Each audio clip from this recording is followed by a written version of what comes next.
Hey you all, I hope your day is going well. Today's video is going to be a little bit different. It's going to be discussing what to expect when you graduate. Before we begin, if you haven't already, please subscribe and make sure your notifications are turned on. And be sure to give this video a big thumbs up because I already know that you're going to like it. So this video is based on things that I felt. I definitely am not saying that everyone may feel this, but I thought it would be nice to kind of share what I experienced when I graduated undergrad as well as grad school. So the first thing that I experienced was I second guessed myself. Every day I second guessed myself and I just was like, oh my gosh, I don't know if I can do this. I don't know if I'm cut out.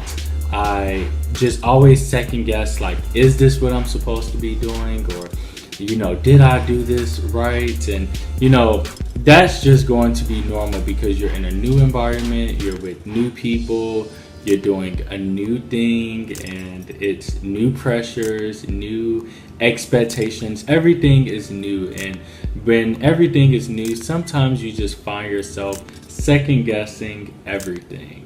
But I'm here to tell you that it's okay. When you are at work, you have 3 months.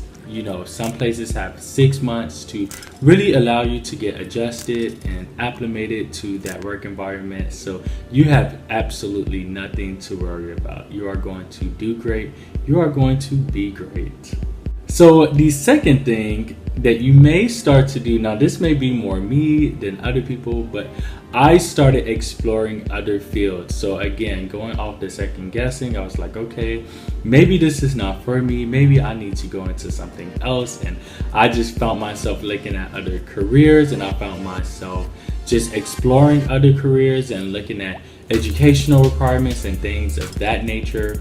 And it all just came from, again, second guessing. But again, that is so normal. It's so normal for you to be like, oh my gosh, okay, let me look into this or let me look into that. It may be easier or it may be more entertaining if you're in a challenging field or in a more serious profession. You may think, oh, okay, let me check out this major or this career that's more fun, that's more exciting, that's more upbeat. And again, there's nothing wrong with doing that. You are always going to be curious, and I know for myself, I wanted to compare and contrast. Okay, what is similar about what I'm doing now versus other fields, and see, okay, is this normal? Do I like the sound of this better?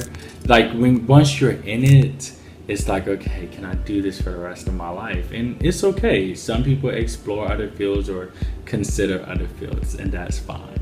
The last thing that I felt was I felt inadequate. I felt like my program did not prepare me, and they did, and my field placement and everything like that. Like I would not have been hired if I was not prepared, and if I did not give a lasting impression and things like that. And same for you.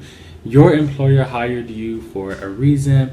They called you back for an interview for a reason, and just know that you are adequate. And that's what training is for. That's what orientation is for. That's what supervision is for. I meet with my supervisor every Tuesday, and let me know if you want me to post my supervision meetings experience down, because I learned so much from my clinical supervisor. I meet with one supervisor. I have two supervisors. One is a supervisor for my independent licensure, and the other one is the person who actually supervised me for my job. She hired me and she manages me, and I meet with both once a week, and every time I talk with both of them, I learn so much. And I just honestly think that every time I leave out of those meetings, I'm like, oh my gosh, I didn't think of that, or I just learned this, that, and the third.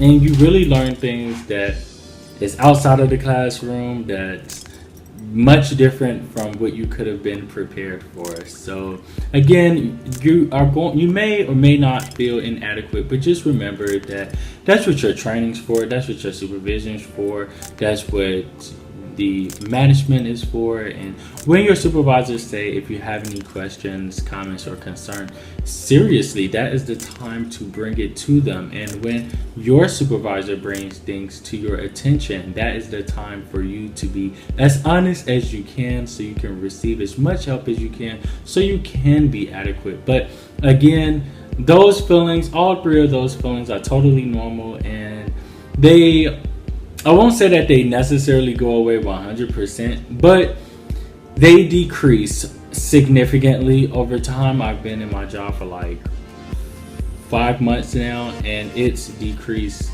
tremendously. I mean, yes, there are still some mental illnesses that I am not as confident in diagnosing and treating, because I just don't see them all the time. But at the same time, I know that, okay, between having my resources, having my coworkers there, having my supervisors, I know that I'm going to get the right diagnosis and come up with the right treatment plans and use the right therapeutic techniques and things like that. So these are things that we worry about constantly, but really we don't have to. And I just wanted to make this video to let you know that those thoughts, those feelings that you are having are normal as a new grad, a recent grad, or a recent career changer. But just know that it gets greater later, and you'll look back and you'll be like, oh my gosh, I don't even know why I was thinking like that. So thanks so much for watching this video. Again, please subscribe and turn on your notifications. Give this video a thumbs up, and let me know if you are in your career, what were some things that you thought of and that you experienced and that you had to overcome when you first graduated college or grad school and you began your profession. Thanks so much for watching, and until I see you all next time, be you, be great.